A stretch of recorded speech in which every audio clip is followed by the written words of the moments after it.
and 7 Spanish angels took another angel home.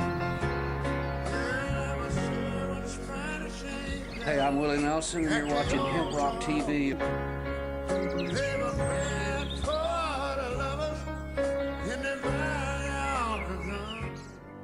We don't run, and we don't compromise, we don't quit, we never do. Hello, ladies and gentlemen. I am Master Sergeant Vance, the voice of Freedom's Voice. And tonight we're going to talk about military funeral honors.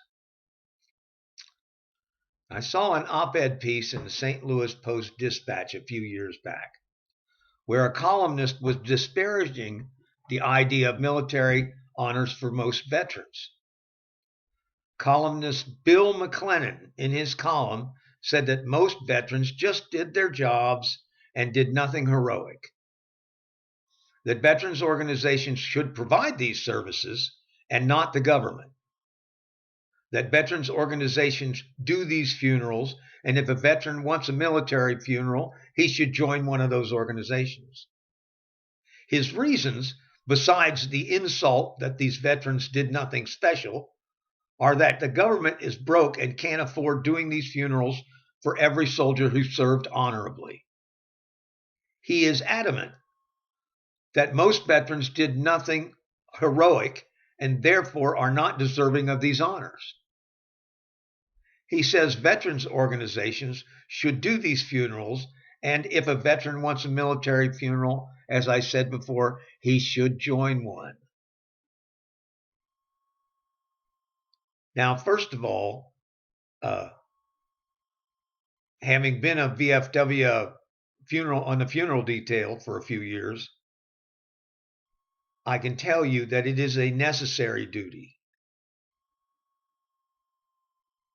and that the VFW and that does it with pride.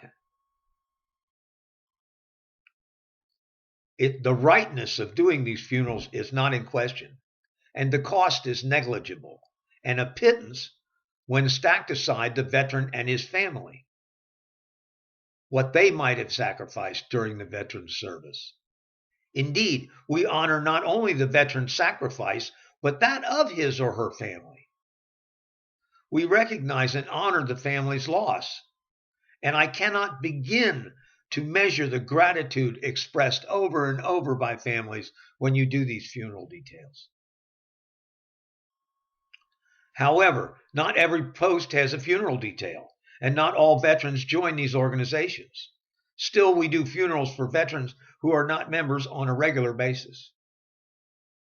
While I would argue that signing a contract that allows your boss to do with your life as he wishes is in itself a sacrifice most citizens would not make, it is still a huge sacrifice. It is true, a large portion of our soldiers will not see combat. We do not honor only those who have seen combat or those who were hurt in combat operations, although these veterans are held in the highest of esteem.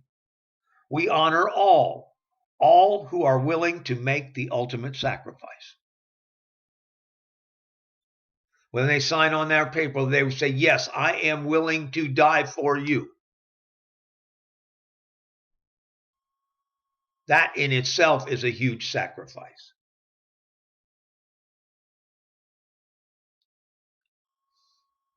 We honor all who are willing to make the ultimate sacrifice. The Christian religion says the highest form of sacrifice is to lay down your life for another. The honor and deference we give our veterans is to thank them for their willingness to make that sacrifice. Should we as a society decide that this modest tribute to our veterans costs too much? Who needs this pittance so much more that we should dishonor our country, dishonor ourselves to give away this money? I agree, we should get our financial house in order, but if in order to do that we have to sell our soul and our honor, then the country would already have lost whatever we had that was worth sacrificing for. I cannot believe that an idea like this would even cross somebody's mind.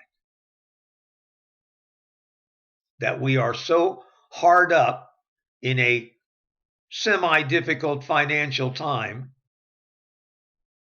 that we should even consider withholding this honor, this well-earned honor.